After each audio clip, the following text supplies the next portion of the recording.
Fantastic. Zoom Alexa. Exactly. Thank you, Zoom. Zoom Alexa, Zoom Siri. That's what I always refer to them, refer to her as. So thank you so much, everyone, for tuning on today. We have a great talk here, both serverless gurus, Daniel Muller, on scaling from regional to global with DynamoDB Global Tables. I'm excited for this talk because I think there's, one of the benefits of serverless always is talking about how easy it is to scale and how it can really provide an effective benefit and provide an effective use case for a variety of individuals on their business journeys and to hit their business goals. So we're actually going to dig deeper into that today. And so I will hand it over to Daniel. Please feel free to take it away. Well, I think if you want to go over this one, which is more your area than mine. Sure. No, definitely. So, this whole meetup series and this talk is sponsored by Serverless Guru. We are a serverless first cloud consultancy that helps organizations essentially just meet their goals of serverless transformation faster by leveraging, I think, the best in the world serverless expertise as well as expertise around specific serverless technologies. And hopefully, this gives you a little taste of just what that looks like in practice, what that looks like from our team. And if you have any other questions about, wanting to work with us or wanting to get more information, please feel free to reach out. Please reach out to us on our website, serverlessguru.com.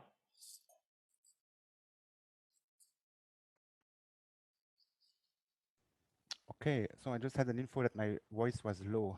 Is it better now? I think so. Okay. Yeah. Oh, Okay, so and then a final thing I'll say is that thank you. Yes, we're getting confirmation that it is better now.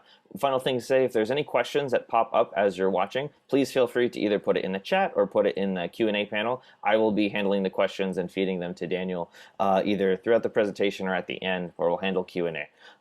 So I will be the one handling all of that. And so with that, Daniel, I apologize for cutting you off, but continue, and it's all you. yeah, no worries. We need to get the housekeeping rules like said before starting. So yeah, so a few words about me. I'm an AWS enthusiast. So when I speak about cloud, I'm generally referring to AWS. I'm, as a sub-niche sector, a serverless enthusiast. So I've been building web-based solutions since, I think, 97. I was trying to think when it was the first kind of little server I had on in the living room at my parents' home. And I'm using AWS since 2010. So I was doing server non-AWS stuff before. And I've run since 2010, 2011, a big B2C application that was meant for worldwide customers. And that's why actually this topic of global reach is kind of like deep routed into my heart and soul, because yeah, that's like the important. It's like what do you deliver to your end customer? It's not about server-to-server communication. It's really what the guy on the street behind his mobile phone or in his laptop is like experiencing when he reaches application. What's serverless related? So I'm running serverless in production since 2016. So I jumped on the serverless wagon kind of quickly after the first Lambda function were announced. So at that time, for those who remember, Node.js was 0.10. Yeah, I have a tech website, which I would love to write more, but yeah, just time is lacking. There's only 24 hours in a day. And I have a Twitter where I'm awfully silent, but I read sometimes. Okay, so we talk about a fake company called Kookaburra, if you've read the description. So first, what's Kookaburra? I heard it's a cricket batting a company that makes cricket bats, if I'm understood that right. But it's also a bird, and it's a bird from the kingfisher family, and it's a bird that's native from Australia. And the reason I chose Australia is because it's the region, the AWS region, that's the more furthest away from me. So that's the one that will give me the maximum latency when I try to connect to them. So I used Australia as an example, so to really show what happens if something is really far away and how can you make it come nearer to your end user. So if your end user is like me in Europe, Australia is really, really far away. It's, I think, technically the other side of the world. And I took the example of a company that is doing some flat rentals. And the reason for that is just that now with COVID, obviously flat rental goes down. You do only local, people cannot travel. But suddenly we are now 2023 or 2022, finger crossed. People can travel again. They will start to rent things. So US citizen, European people want to start to go to holiday to Australia again and need to rent something. So that's why, and yeah, I just had this, at the time I was writing the description, I had this song stuck in my head, so that just came naturally to write the description. And if you still don't know what I'm talking about, there's a YouTube link here when you can go listen to the song. Okay, so Kookaburra has a comment section on the app where people can comment about the housing rental they made. So be it a caravan, a camping site, a luxury home, or just a normal flat in the center of Sydney. And to provide that in their application, they have a really simple stack, like kind of a basic stack, which is an API gateway, and a Lambda function and a DynamoDB table to store them. So basically, you will make a post /place/id/comment that creates a new comment for that specific place. You have another Lambda that will retrieve that comments, all the comments for place. It's a get place id/comments. And that works pretty well. You are in Australia, you go to your endpoint, like you open your app will fetch this API endpoints, and everything is nice and sweet. But once you are coming from Europe, you will start to see that people have a really hard time to start to load your comments. So I did some with really something simple, not many data. I tried from Australia. I got my response in 0.08 seconds. So that's like 80 milliseconds. To be honest, it's a little bit cheating here because I was using an EC2. So obviously I'm already inside the right network. And if I try from Europe for my home, I have a 1.1 second to fetch the same data set. So you see the difference in timings. And that's with small data. Imagine you have a few KB to download at the same time. And that's going to really slow. So that will impact how your customers will perceive your application. If every time they open a new page, it takes them 1.5 seconds to load, and that's like just for one comment place. If you want to put comments for like several places on the same page, it's going to increase that time. And so the user will say, no, I don't want to use the service. It's way too slow. It's not reliable. I continue to use Airbnb. So why do we have this latency? Because like it's internet is fast. So first you have speed of light. It doesn't seem much, but I'm in Lisbon. So Lisbon to Sydney, it's just for the light to cross the fiber is 60 milliseconds. And I measured that straight line on Google Maps. So a straight line, it's 18,000 kilometers. At 300,000 kilometers per second, that's 60 milliseconds, just for the signal to come from Sydney to Lisbon. And since we know it's not straight line, it's like obviously more. Then you will have router and hops that you have between. And what we often don't think about are the ISP routing policies. So depending on your ISP, he might decide that no, he will not use the nice fiber line that goes directly from Europe to Asia Pacific, but I will use a way cheaper satellite line because I don't have much money and I want to make money out of my customers, and that's going to be way slower. And then you have congestion. So one line could be like just awfully busy with people watching a cricket game or whatever in Australia, or there's like live coverage of was it like open tennis in Melbourne. And so to just show you the way it takes, I did an MTR from my desktop to Sydney, and I was actually really surprised how small the line is. So if you see, I removed like the little in-between hops. I just put the major ones. But I go first to my central outbound point in Lisbon. And CW.net belongs to Vodafone, which is my ISP. And the whole line, the whole fiber goes until Singapore, all on Vodafone. So I don't change ISP here. And then it reaches AWS in AP Southeast 1, which is Singapore, to go directly then to AWS Sydney. So we see that there's no good line from the major world ISP between Singapore and Sydney that AWS actually has their own. And I'm really, really lucky to have that, because that's really a kind of a perfect route. And to be honest, I chose Vodafone basically for that. I needed an ISP that is like good worldwide coverage, so that I can go on Zoom calls, I can do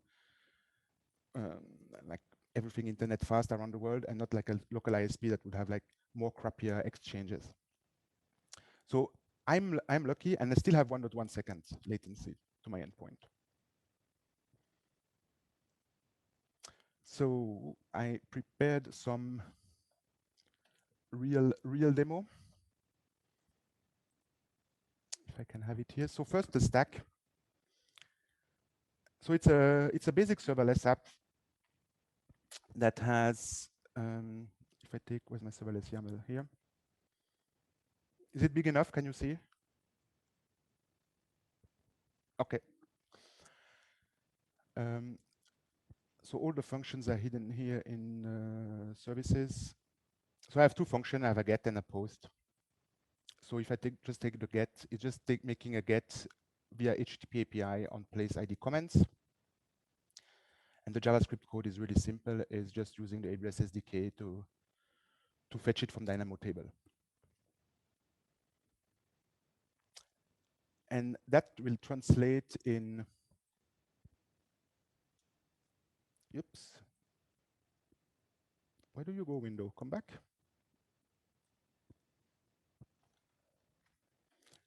I lost my window.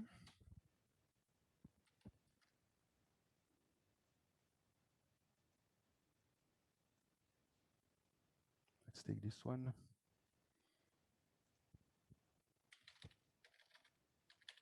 So in case you don't know API gateway, so I on purpose used HTTP API instead of REST API. That could be a webinar for another time. Why? Oh boy, Sydney.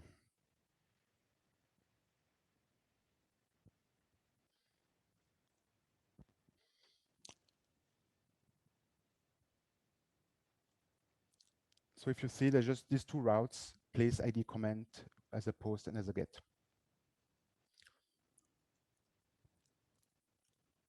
And what else?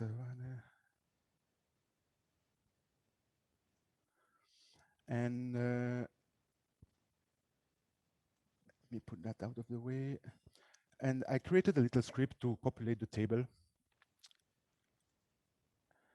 It's just that I took on lipsum.com some like random sentences, so lipsum sentences.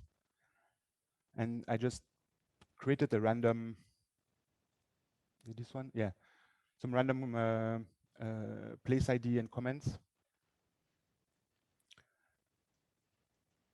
which is basically just posting the body as a JSON. And that will translate then in a table. If I show you how that looks.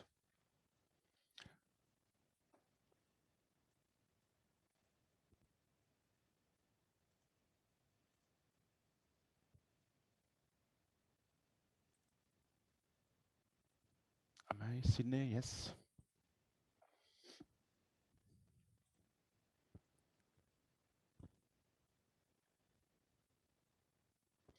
So it's just like simple entries with the place ID, then a date of the post and a post ID, a message ID, and then a few messages. So that's the only thing that we will fetch from the table, from the API. So it's really a little bit of data. It's not much. And I need to find back my cheat sheet. This one, yeah, here. Let me put that out of the way.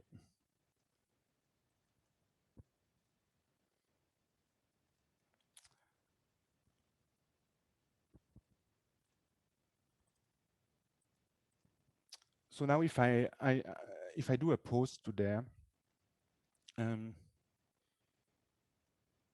hope I still have the file, else, oops.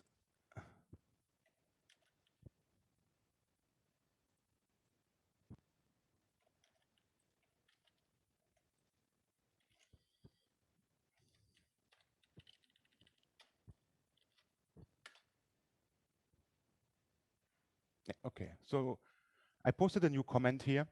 So I'm basically emulating what your web app would do from the browser, from the phone. There's a neat little trick, if you don't know with curl, is this timings file, -w timings. If I just show it to you,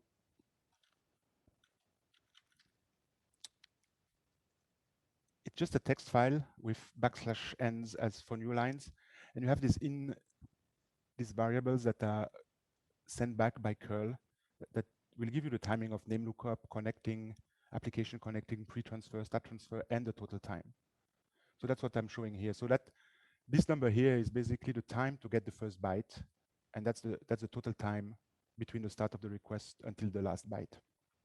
So that's the one that's interesting for your client, because that's what they will see. So you see here that the first byte and the last byte, there's really not much time difference. It's because the payload is so small that everything is sent in one chunk.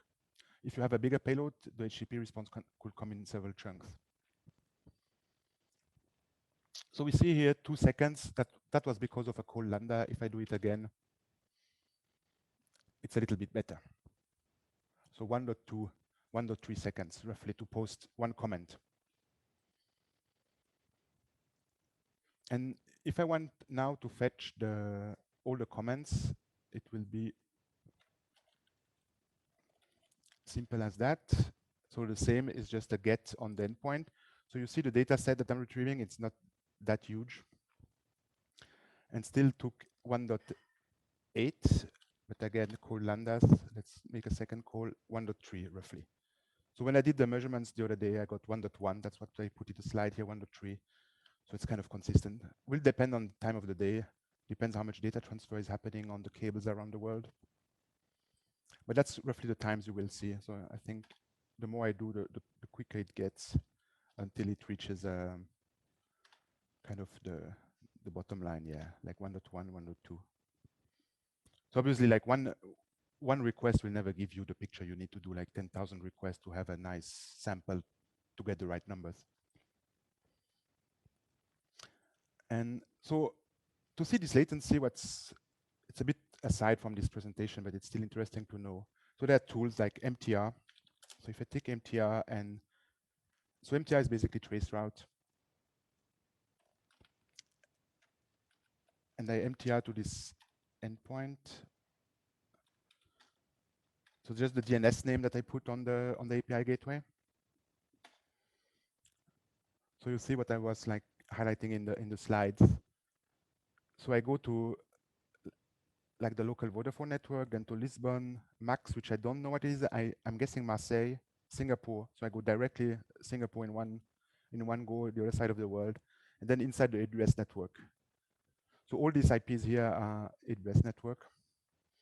AWS is publishing the IP list, so you can verify in which region it is and to which service it belongs.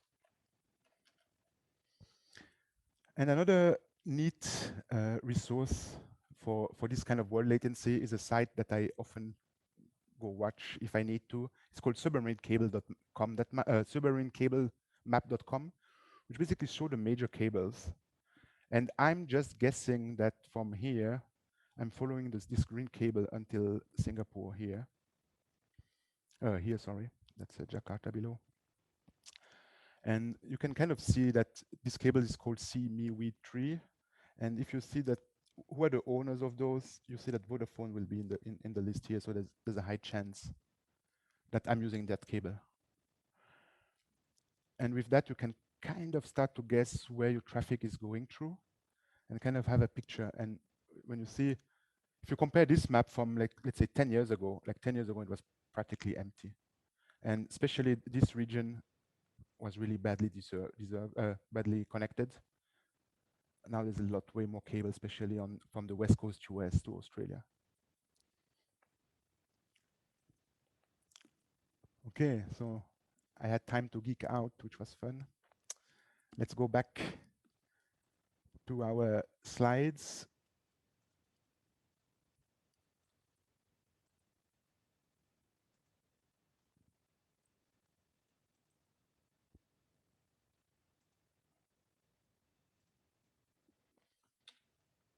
Okay, so now the board member of Kookaburra Inc. is not happy with all these customers from overseas that aren't really willing to use the service, even if it's the best service out there to get your flat for your next holidays. So they gave a task to the DevOps team to say, hey, we need something fast and quick and amazing and all that. You have 1 week to provide us that. So the guys went to work, basically, and they came up with DynamoDB Global Tables. They said, oh, AWS has that. What's this thing? Let's try it out. So basically what is it? It's Dynamo tables in every single, not in every, you choose which region, but in the region you want them to be. And with a kind of a click of a button, you can say, let's replicate them automatically. So everything that's written in that table, updated or deleted, will be replicated here and here. And the same for all the tables. So you basically have in 2 clicks and 5 minutes wait, that's what it took me to put that in place with the AWS console, you get a master-master cross-region table. Which, if you have tried to do that in MySQL, even with RDS, it's kind of amazing that you can do that in a few clicks with DynamoDB. And so how will our stack look like? We have the exact same stack in every region. So we have this API gateway, we have the Lambda function, and we write to the table. So the whole code that was written only for the Australian customers doesn't have to change a bit. The table are the same name, so you don't even have to change that. The only thing that you have to change is say, this table is now global. And how will that work is that customer in Southeast Asia or Asia Pacific will, through latency-based routing from Route 53, be redirected to the API gateway in Singapore, in Sydney. Customers from Europe will be redirected to the API gateway in Frankfurt. And American users will be redirected to Ohio. I choose Ohio, that's a little bit more East Coast than the West Coast, because the West Coast is really near in terms of internet to Australia. But you could add other regions. You could add Singapore, Mumbai, was it Osaka? Like you could basically cover the world with that. But then, yeah, you should no need to do it overkill either. So okay, so what's DynamoDB Global Tables? So it's basically a standard table, the one you are used to it. With 2 little things more, is like streams are enabled with new and old, and it has the knowledge of the replicas, in which region the replicas are. So the drawback is it works only into a same account, so you cannot replicate to another account. All the tables in all regions have the same name, which is actually great for your code because you don't have to keep track with environment variable which region is what. The primary index and GSIs are shared, so you cannot have one table with different indexes. But the billing mode can be different. So if you have, in the case of Kookaburra, a lot of customers in Australia, you probably want a provision throughput. But for region with less customer, you could go to billing by the hour, billing on request, or have a lower throughput or a higher throughput depending. So you could actually adjust that for each region. According to the documentation, it's replicated within 1 second. Yeah, liar, pants on fire. That's not true. So always, when you read like documentation, be it from AWS or anyone else, like just always be careful on what you read. It's generally a lie. And they kind of handle conflict resolution. There's many ways to handle it, but in that case, is the last write wins. So if I have a write, if I come back to the schema here, if someone writes here with the same primary key and another one writes here with the same primary key, is the last one who writes that wins. So you just need to be aware of that and have your application make sure that either you cannot write in two places at the same time or with the same primary key, or you just go with it, say, okay, last write wins, which is basically the case with MySQL when you hand WordPress. If two authors will open the same blog post and edit it, the last one who clicks the save button wins. And the neat stuff, I didn't know, I expect that actually, is that the existing data will be replicated. So if you already have a table with lots of data and you create a replica, the replica will receive all the data that is existing. And that's unlike the S3 replication, where once we enable S3 replication, the data that was there in the first bucket doesn't get transferred. So now the question is, how do I migrate? So with CLI, it's kind of doable. So you need to first update your table and to enable the streams and to enable new and old streams. And then you use the CLI input JSON to add a new replica region. Same in the console, you just click on create replica, you choose your region and you click on next, and that's it. But there's always a but. It will be too easy else.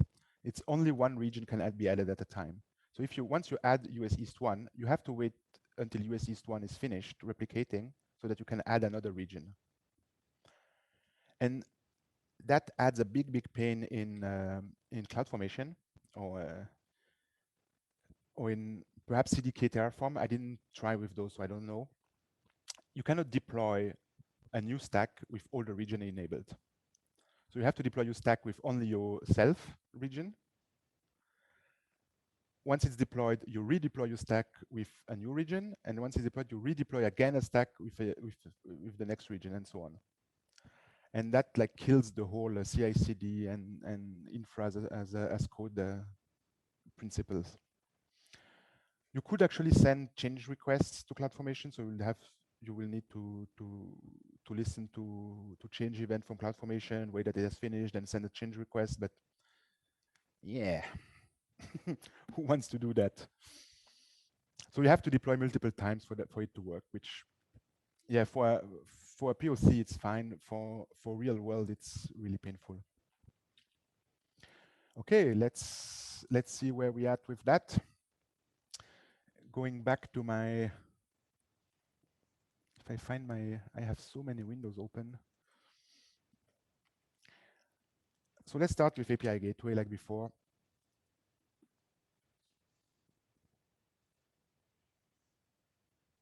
Or like with code. Wow, with API, like let's show it and then the code. So I have a new API Gateway here called Kookaburra Global, which is, as you've seen, exactly the same. So I have my same endpoints, nothing changes there. But if now I change region and I go to, where are you, Frankfurt? You will see that the same API is now provisioned in Frankfurt. So I deployed my serverless stack to all these regions. And here, no change. It's still the same routes. Nothing has changed here.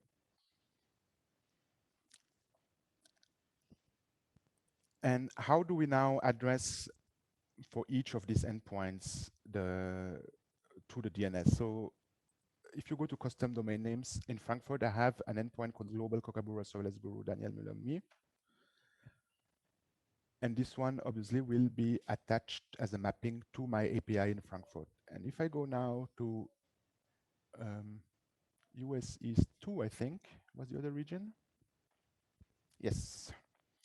So the same API is here, and custom domains, again, the same domain name here is pointing to the API in US East 2. And how do you do that with Route 53? You use what they call latency routing. If I take my hosted zone, this one, let me just filter everything that's global only. So I see you have 3 entries. Just ignore the IPv6. I was stupidly thinking that AWS will provide IPv6 on API gateway, which is not the case. So we just use IPv4. And if I look at the detail here, the routing policy is now latency. And what that means is that when you choose latency, you have a list of all the AWS regions. And you will choose that for which region this is applicable. And how it will work is when your client does the DNS request, it will take the AWS region the nearest to him in terms of internet latency to send it to the right endpoint. So if I'm near Asia, Pacific 2, so near Sydney, Route 53 will reply with the IP address of this domain name. And if I'm near in Europe,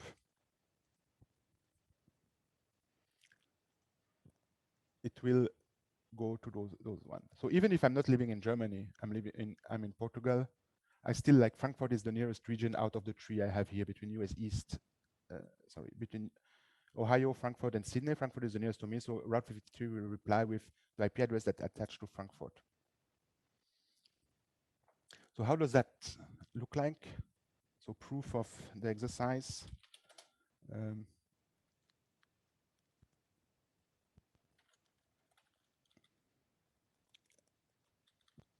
I need now the global prefix. I don't know. Oh no, there is IPv6. Okay.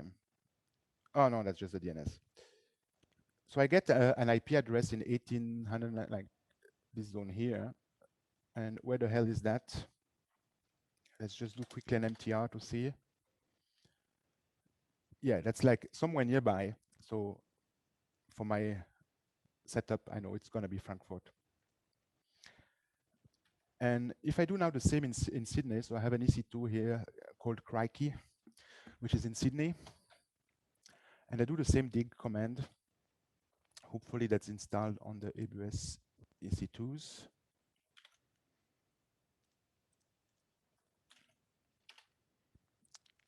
Can you see that the IP address that I returned are not the same? So they are elsewhere. So as a fun, I will just take this one and do the MTR from my desktop. And you see that here, oh, it's going all the way Singapore, then up. Ah, yeah, it's going to Sydney. So indeed, a customer in Europe gets the IP address in Frankfurt. A customer in Australia gets the IP address in Australia.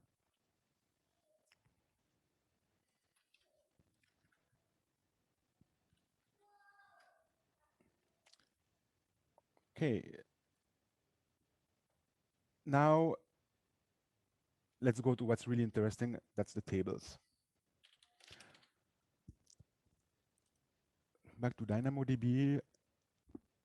It doesn't really matter in which region I am. The settings are the same. If I now go to this table, now called Kookaburra Global Prod Comments. Let's go to Sydney so you can see both tables. Sydney, where are you? Here.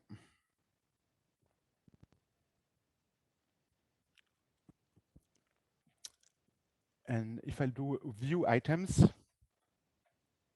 you see the items didn't change. They're the same as what we had in the previous table. But what changed here now is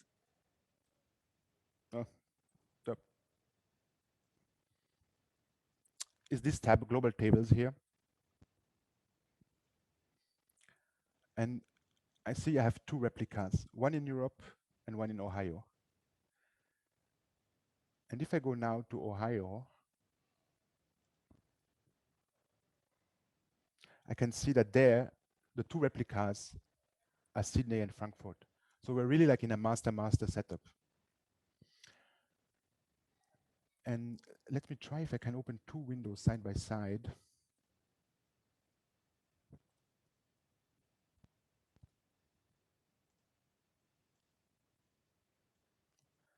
Like this. Oh, now it's all small. Well, let's go Frankfurt.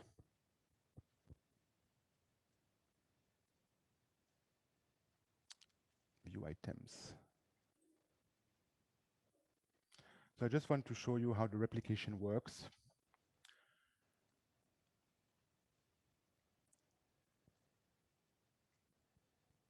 Vivamos something here. So let's see on this one.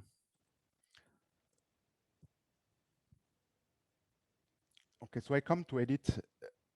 I will edit this entry, so I simulate an update. Edit 2, let's do an edit 3. So I'd save the change here. And now I refresh here. And it didn't update. I was too fast. Yeah, here, edit 3. So you've seen that the time I save on one, I focus on the other and click on refresh, which basically more than 1 second. It hadn't time to refresh. So it clearly takes more than 1 second. And luckily for us, there is a CloudWatch metric that gives us this number.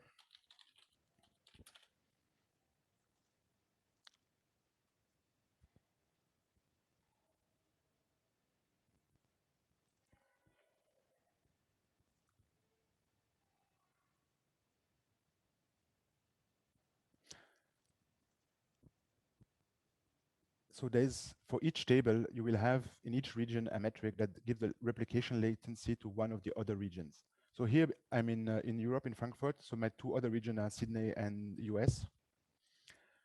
If I show in the last hour the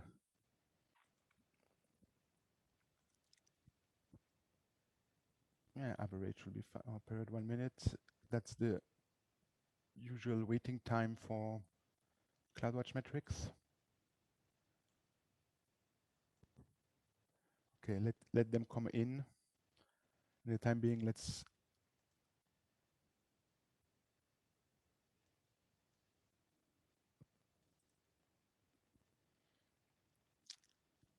let them come in.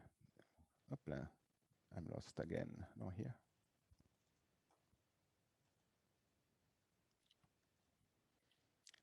But it's basically two something what I've seen the other day.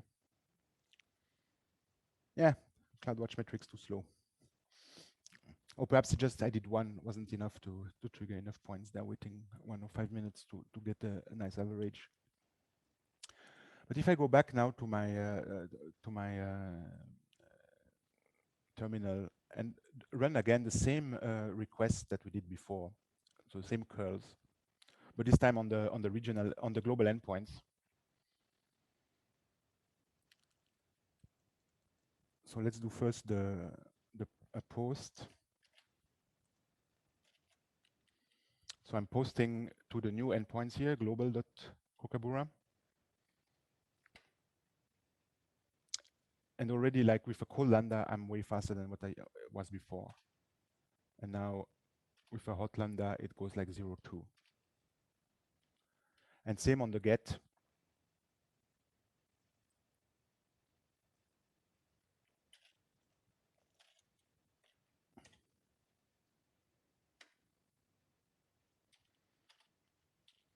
So I was on my 1.1 seconds to 1 to 2 seconds to get before. Now I'm 0.2. So I won 1 second.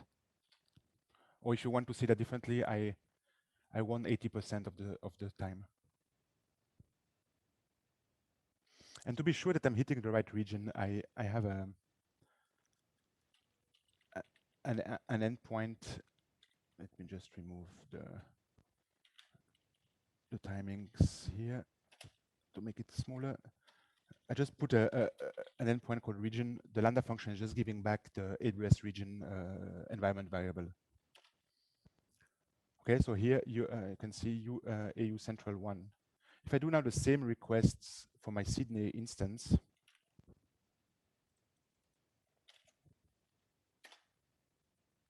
AP Southeast 2. So that confirms what we see with the dig and the MTR before. Okay, let's see if the latency is now there, if I find my window.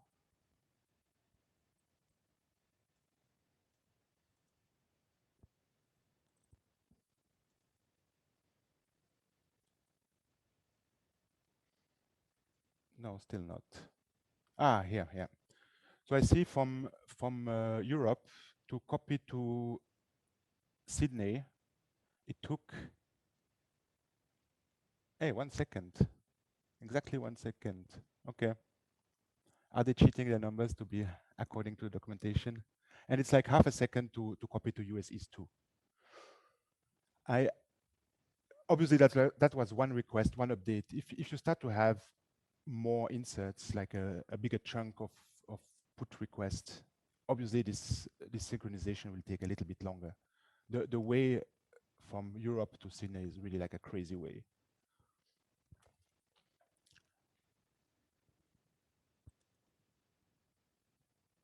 And another interesting thing that we have with the help of Route 53 again is now, since we have several endpoints, there is an automatic health check happening, or you actually enable it in Route 53. But what is automatic is that API gateway, at least HTTP API, and I discovered that the hard way because I created an endpoint called ping to do my region here. But by default, HTTP API will give you a ping endpoint, which just replies with a 200 OK healthy connection, which is a nice inbuilt feature, but they could have documented it. Because I tried ping and I always get that back instead of the response I wanted from a Lambda function. And in Route 53, when you enable health latency on an alias that points to an API gateway, this health check will automatically happen. And if now one of your endpoint fails, mainly the ping doesn't work is because either you destroyed your endpoint by mistake or on purpose and forgot to update the Route 53 resources, or the region is down because of a hurricane or whatever, or flooding that happens sometimes when one region goes down. Automatically, Route 53 will no more route traffic to this endpoint. So your European, let's say that Frankfurt has a major incident and the data center goes down. European customer will then now go to the US endpoint. It will be slower from them, but it won't be out of service. And that's like, not only by solving the latency, you solve high availability here. And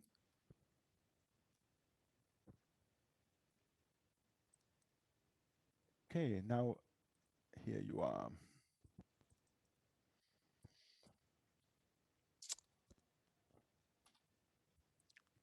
Okay, so now can I go back to the slides? Okay, so I did the curl. So that's kind of the timing you saw in my, that I did the other day and that you saw now in my terminal. And if I do a trace route to this endpoint, you see it's like basically one hop. I'm like directly from my home, almost directly into AWS. So that obviously will vary depending on your ISP. But if you're working a lot with AWS or you're using sites that are running on AWS and your ISP has a really bad route to AWS, your experience will be impacted and it's perhaps time to change ISP. Okay, so the sync latency, what happens is that my European user here has put a new comment into the table in Europe. And it takes roughly 1.6 seconds to go to US and 2.3 seconds to go to Sydney. But the time taken here and back was 0.2 seconds. So from a point of view of the user, your site is super fast. And yeah, so I tried a few latency from different regions. That's perhaps like number 1.6 seconds like that, 2.3 here. If you write in the US, 1.5, so that's kind of the same roughly. Opla, sorry. But here, the interesting is US to Australia is 1.3, even if the route is way longer. No, I'm kidding. It's coming like here. Come from this side.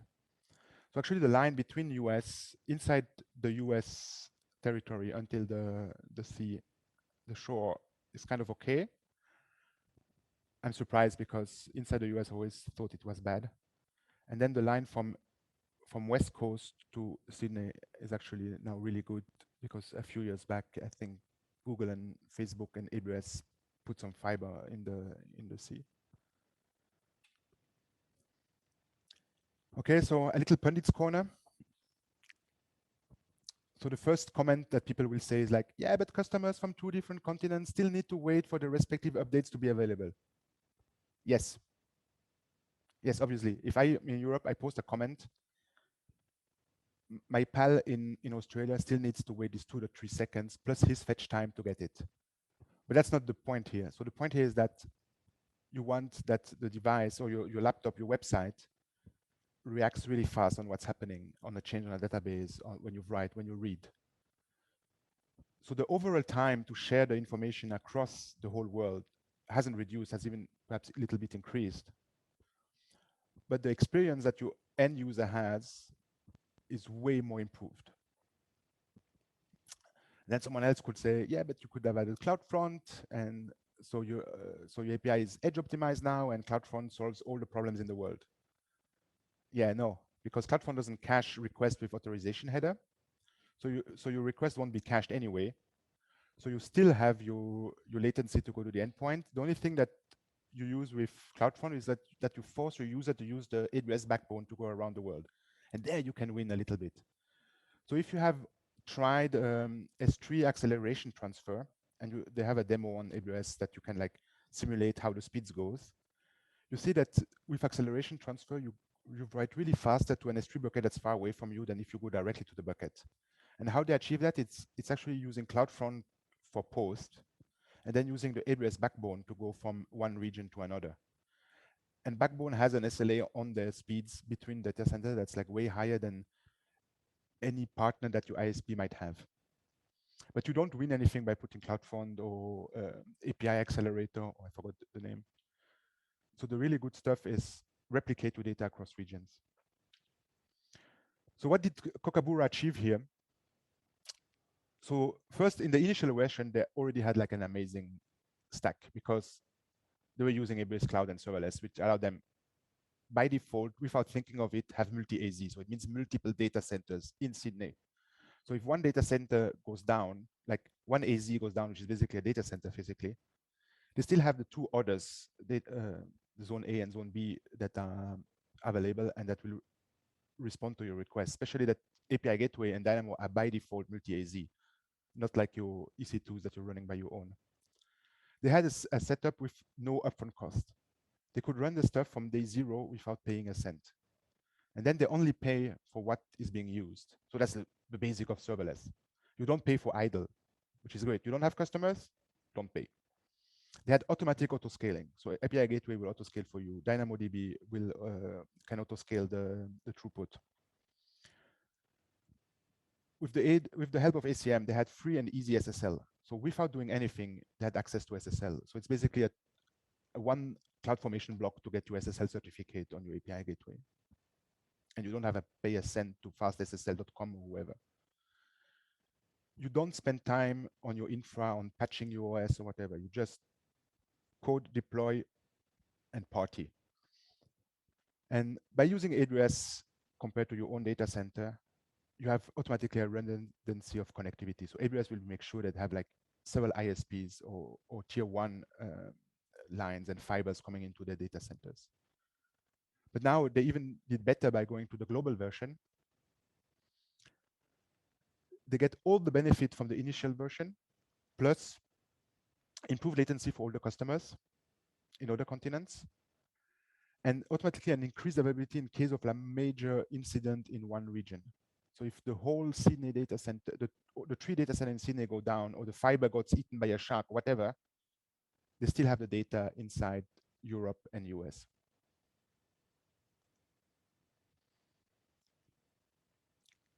So what else can they do to be better with the application? So we just looked at the comment section here, but they could use CloudFront still, but they need to do some kind of trick to cache the GET request with the authorization header. Kind of Lambda edge, Lambda functions kind of set up to like remove the header, re-add it, and so on. Obviously, save all the static assets from S3 and CloudFront. And enforce the AWS backbone where possible, so use accelerators and things like that. Like the global accelerators, we give you static IPs in front of API gateways. So that's all the other things they could do to improve the application. And what other use cases? So we saw like a comment section table. what else could we use this table for? So distributed caches for front-end web application. So if your front-end application is a pure JavaScript app and you need like labels to be translated and you don't want to put this label into the code will just have a placeholder. You could kind of use that like a mini regional Redis kind of endpoint. I'm speaking of that because a few years back I had a contact with a company who wanted to sell me something like that, and I said, yeah, we put our labels in the code. There's no reason for us to have a cache. But you could use it as an auth cache, as like anything that needs a cache that is read directly by the client. Then you have another one is read-only slaves. So let's say you have an application that is in US East 1. Why not replicate to US East 2, which is nearby, but only for your read-only? So all your read-only operation will happen there, like your BigData reads or whatever. You could use that as a read-only. Or just for backup, you could do a cross-region backup. So just in case something bad happens in one region, you still have your data in the other region. And so, yeah, so that was kind of the question is DynamoDB Global Tables for me? I never use global tables for real in real production. I just heard of it and I learned a lot about it by just preparing this webinar. And I was kind of expecting that it's not for me because I started to get suspicious with every new announce from AWS. But actually it is, I think it's a really good product, especially if you have like worldwide customers. But you cannot migrate from a legacy to a standard, from legacy to standard. No, you cannot migrate from a normal table to a global table with CloudFormation. So your project will need to start directly with global tables without any replication, because you can add the replica after, but you just need to be a global table. So CloudFormation is another object. It's like a Dynamo table, global tables, and not just a table. So the useful tools I used here, so obviously serverless.com, curl-w, which is always fun to see the results, MTR, who is zipcalc to find out to who the IP address belonged, or if it's in a range. The submarine cable map, which is, yeah, always fun to look at.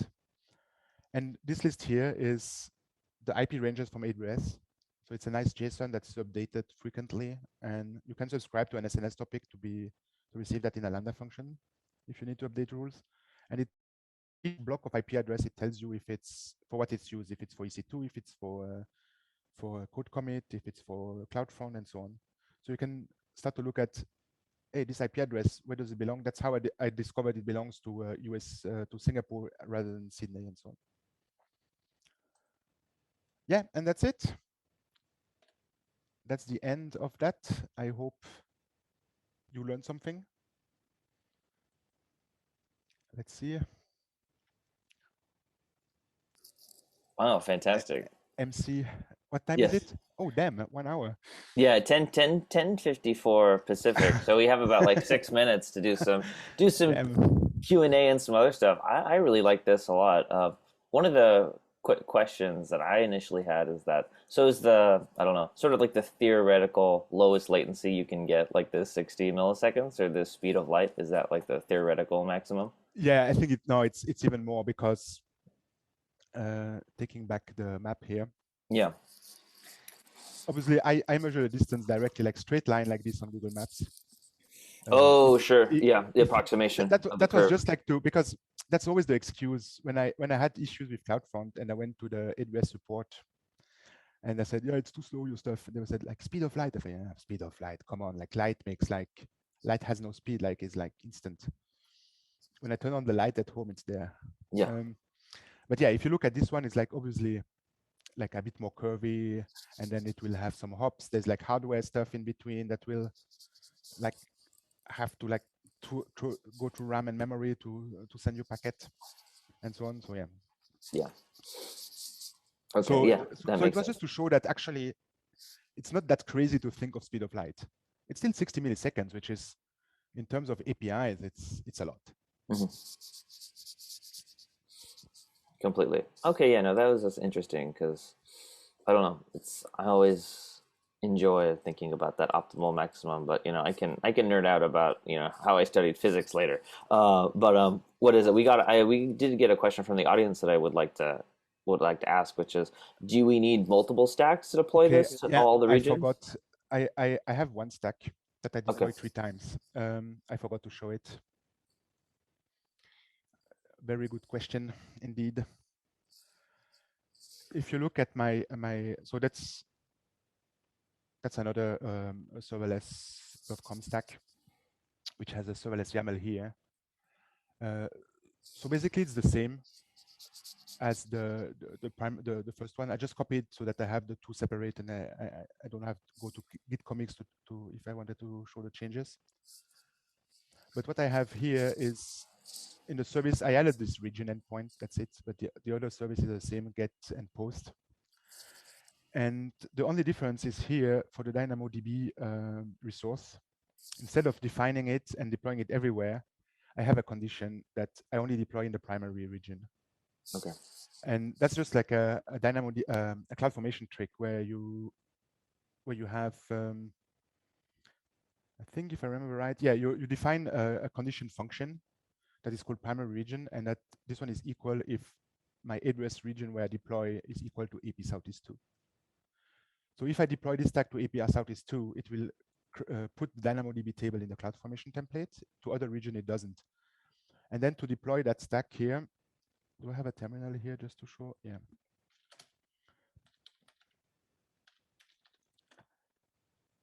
I hope I have all my access rights. I think I need that one. To not deploy into my account. SLS info. So the default region is Southeast 2. So that should give me the info about Southeast 2. But to deploy, is that an authorization or just latency to Sydney? But basically, you deploy 3 times. Yeah, let's stop that. It's coming. Deploy 3 times every time with a -r and the region name. So SLS deploy SLS-r AP Southeast 2 deploy, SLS-r US East 2 deploy. Yeah, so that's the Sydney one. And if I do an info now on Frankfurt, I get the info about Frankfurt. So for the deploy, it will just be you just deploy 3 times like this. Obviously, we're starting with Sydney, because you need to deploy Sydney 3 times. Like first time with 2 times. First one with only 1 replica, and the second time with the second replica in my case. But you deploy Sydney, deploy Frankfurt, and then deploy Ohio. Sure. Perfect. And that will just and the script here in every region will create the Route 53 entry, add the latency entry, and so on. So as soon as you deploy the first one, it's operational, and then adding a new region is just a freebie. Great. Yeah, our guest says thank you for the explanation about the stacks. They seem satiated. So thank you. And then what is it? We probably have time for like one more question if someone has another question, another point of clarification, and that sort of thing. What is it? If another question comes up from this, everyone who signed up will be getting a recording of this, as well as Daniel also shared his contact information. So feel free to reach out to Daniel or ServerlessGuru directly, and we can follow up about this, especially when it comes to helping us implement something like this for your organization or your project.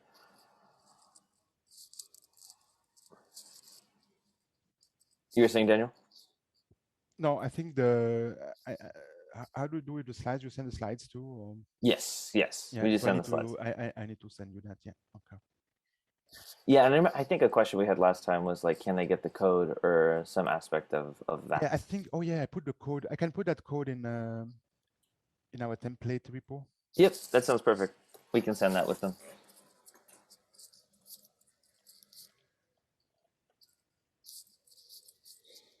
And stop sharing then. Yep. I think we're good. All Just right. in time. Let me double check. I've never done that. I think so. Everything perfect. Either we are too early or we're too late. But just in time, that's like. Quite special, quite a special moment. Well, with that, I can say, officially, thank you all for joining.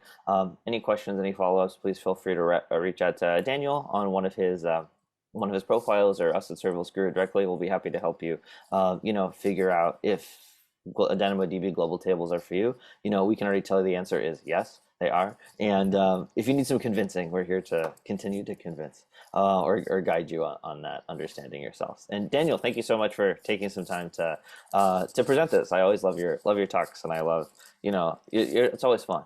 I would say that. Yeah, thanks. Do I need to give you back the hand of like the master? Or... I don't think so. I think you can just end the recording, and then we will post process it, and then we can just Okay. leave.